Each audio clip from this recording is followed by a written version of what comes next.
Hello friends, कैसे हैं आप सब। उम्मीद करता हूँ आप सब अच्छे होंगे और आपकी स्टडी बिल्कुल अच्छी चल रही होगी।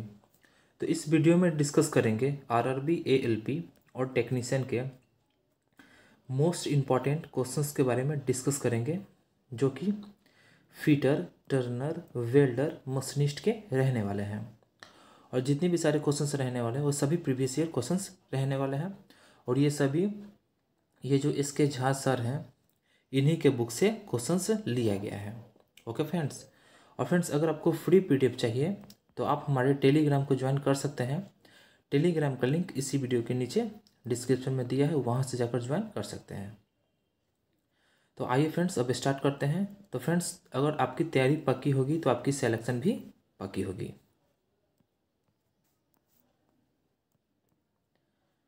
तो क्वेश्चन नंबर फर्स्ट है, निम्नलिखित में से कौन सा सामान्य थ्रेडेड फास्टनर का प्रकार नहीं है। तो इसका राइट आंसर हो जाएगा ऑप्शन बी, यानी कि टैप। यानी कि जो टैप है वो सामान्य थ्रेडेड फास्टनर का प्रकार नहीं है। और ये जो प्रश्न जो है ये 2019 में फर्स्ट शिफ्ट में पूछा गया हुआ प्रश्न है।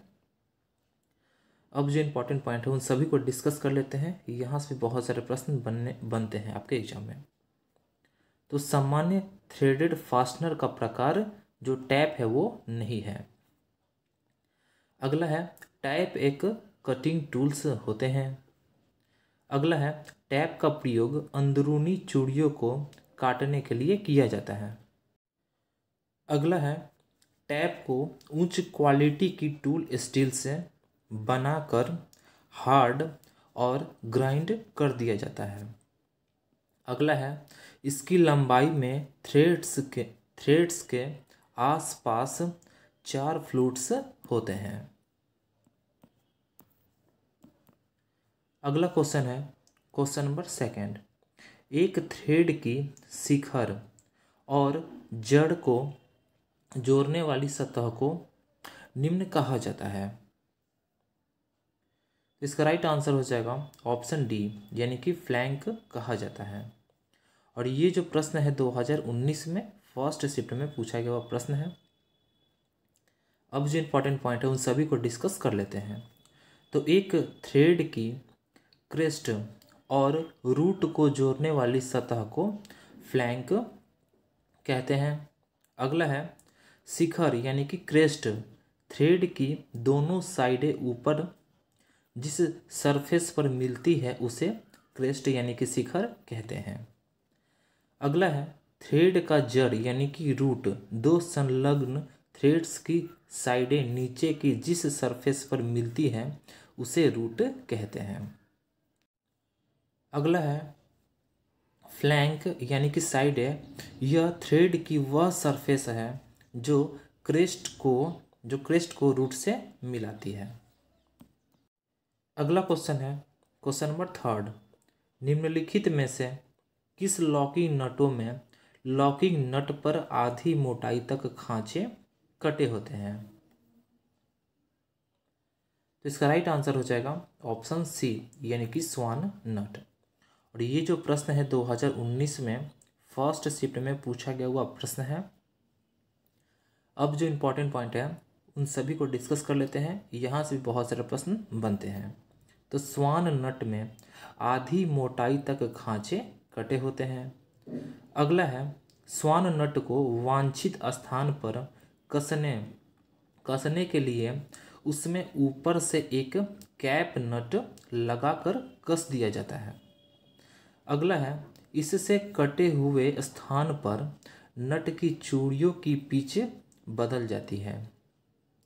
अगला है, जिससे स्वान नट अपने स्थान पर लॉक हो जाता है। अगला है, बोल्ट, स्क्रू या स्टड द्वारा मशीन के किन्हीं दो भागों को जोड़ने के लिए नट की आवश्यकता पड़ती है। अगला क्वेश्चन है क्वेश्चन नंबर फोर्थ, टैब वाशरों का उपयोग किया जाता है। तो इसका राइट आंसर हो जाएगा ऑप्शन बी, यानी कि नटों को लॉक करने के लिए टैब वाशरों का उपयोग किया जाता है। और ये जो प्रश्न है 2019 में फर्स्ट शिफ्ट में पूछा गया हुआ प्रश्न है। अब जो इम्पोर्टेंट पॉइंट है उन सभी को डिस्कस कर लेते हैं, यहाँ से बहुत सारे प्रश्न बनते हैं। तो टैब वाशर का प्रयोग या उपयोग नटों को लॉक करने के लिए किया जाता है। अगला है नट, बोल्ट, स्क्रू तथा स्टड आदि को जहाँ कहीं भी प्रयोग किया जाता है वहाँ पर सहयोगी युक्ति के रूप में टैब वाशर का प्रयोग किया जाता है। अगला है टैब वाशर से कंपन से नट का पकड़ ढीली नहीं हो पाती है। अगला है टैब वाशर धातु की सीट से अधिकतर बनाई जाती है। अगला है कार्य के अनुसार नॉन फेरस और फेरस धातु की वाशर पाई जाती है। अगला क्वेश्चन है क्वेश्चन नंबर 5, दिए गए चित्र में दिखाए गए बोल्ट के प्रकार को पहचाने। यानी कि ये जो चित्र जो दिया गया है ये किस प्रकार का बोल्ट है वो आपको बताना है। तो इसका राइट आंसर हो जाएगा ऑप्शन बी, यानी कि बेंट फाउंडेशन बोल्ट है। और ये जो प्रश्न है 2019 में फर्स्ट शिफ्ट में पूछा गया हुआ प्रश्न है। अब जो इम्पोर्टेंट पॉइंट है उन सभी को डिस्कस कर लेते हैं। तो चित्र में दिखाए गए बेंट फाउंडेशन बोल्ट है। अगला है फाउंडेशन बोल्ट का प्रयोग मशीनों को कंक्रीट से बनी फाउंडेशन पर जकड़ने यानी कि फिक्स्ड करने के लिए किया जाता है। अगला क्वेश्चन है क्वेश्चन नंबर 6, निम्नलिखित में से कौन सा सामान्य थ्रेडेड फास्टनर का प्रकार नहीं है। तो इसका राइट आंसर हो जाएगा ऑप्शन डी, यानी कि नेल। और ये जो प्रश्न है 2019 में फर्स्ट शिफ्ट में पूछा गया हुआ प्रश्न है।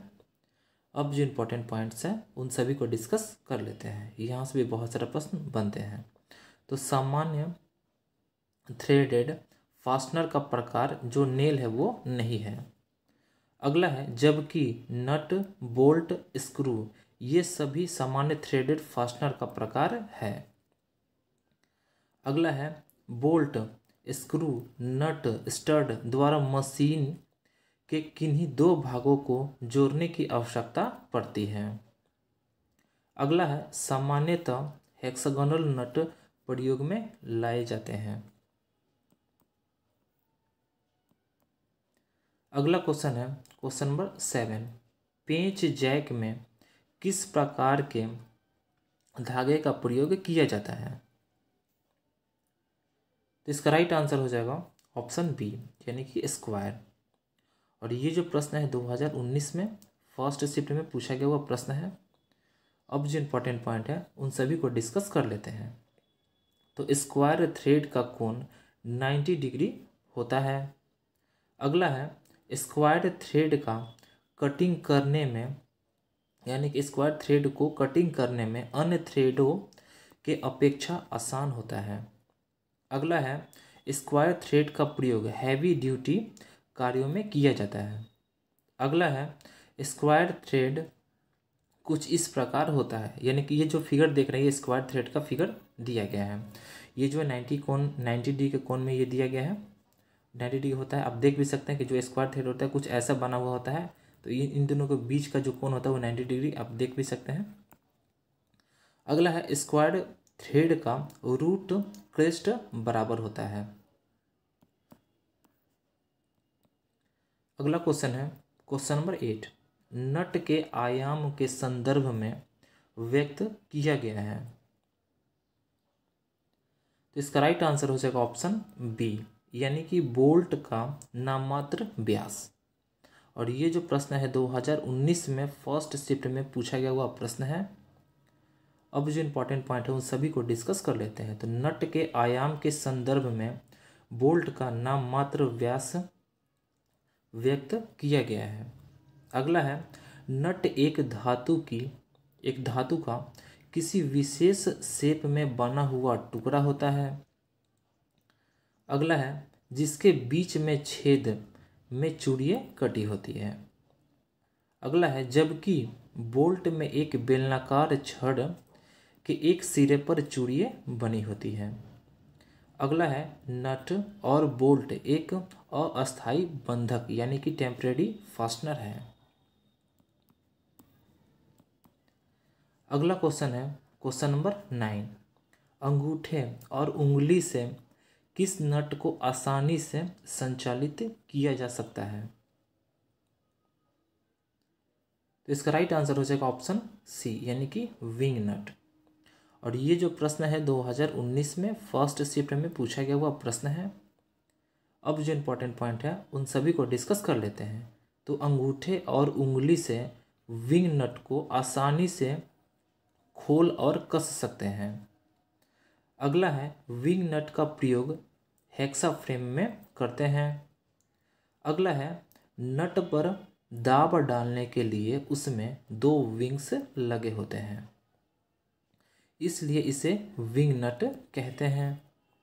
अगला है विंग नट का दूसरा नाम फ्लाई नट है। और ये जो पॉइंट है बहुत ही ज़्यादा इंपॉर्टेंट है, क्योंकि बहुत बार एग्जाम्स में पूछा गया हुआ प्रश्न है कि जो विंग नट है इसका दूसरा नाम क्या है। तो इसका दूसरा नाम क्या है? तो इसे फ्लाई नट भी कहते हैं। अगला है इस नट का प्रयोग भी ऐसे स्थान पर किया जाता है जहां पर बार बार खोलने या बंद करने की आवश्यकता हो। अगला क्वेश्चन है क्वेश्चन नंबर 10। दिए गए विकल्पों में से पाइप के थ्रेड के मानक प्रारूप की पहचान करें। तो इसका राइट आंसर हो जाएगा ऑप्शन डी यानी कि BSP यानी कि ब्रिटिश स्टैंडर्ड पाइप थ्रेड। और ये जो प्रश्न है 2019 में फर्स्ट शिफ्ट में पूछा गया हुआ प्रश्न है। अब जो इम्पोर्टेंट पॉइंट है उन सभी को डिस्कस कर लेते हैं। तो पाइप के थ्रेड के मानक प्रारूप यानी कि BSP यानी कि ब्रिटिश स्टैंडर्ड पाइप। अगला है BSP थ्रेड का जो कोण जो होता है वो 55 डिग्री होता है। अगला है BSP थ्रेड का प्रयोग लोहे और स्टील के कंड्यूट पाइपों और ट्यूबों में किया जाता है। अगला है BSW भी जो थ्रेड होता है इसका कोण कितना होता है? तो इसका कोण भी 55 डिग्री होता है। अगला है जबकि BA जो थ्रेड होता है इसका कितना होता है? 47.1/2 डिग्री होता है, जिसको 47.5 डिग्री भी लिखते हैं। अगला है BA थ्रेड का प्रयोग 1/4 डिग्री इंच से कम व्यास के फाइन कार्यों के लिए करते हैं। तो फ्रेंड्स आज के लिए इतना ही। वीडियो कैसा लगा? अगर आपको वीडियो अच्छा लगा हो तो वीडियो को लाइक करें, चैनल को सब्सक्राइब करें और बेल आइकन को दबाएं ताकि नोटिफिकेशन आपको टाइम से मिल सके। और फ्रेंड्स अगर आपको फ्री PDF चाहिए, फ्री PDF, तो आप हमारे टेलीग्राम को ज्वाइन कर सकते हैं। टेलीग्राम का लिंक इसी वीडियो के नीचे डिस्क्रिप्शन में दिया है, वहाँ से जाकर ज्वाइन कर सकते हैं। और फ्रेंड्स अभी तक आप लोगों ने खजाने वाले वीडियो को नहीं देखा है तो जाकर देख सकते हैं। यहाँ से हर एक एग्जाम में 5 से 6 नंबर तो पक्के आएंगे ही आएंगे, ये आते ही आते हैं। ओके फ्रेंड्स, और ये सभी ट्रेडों के लिए है।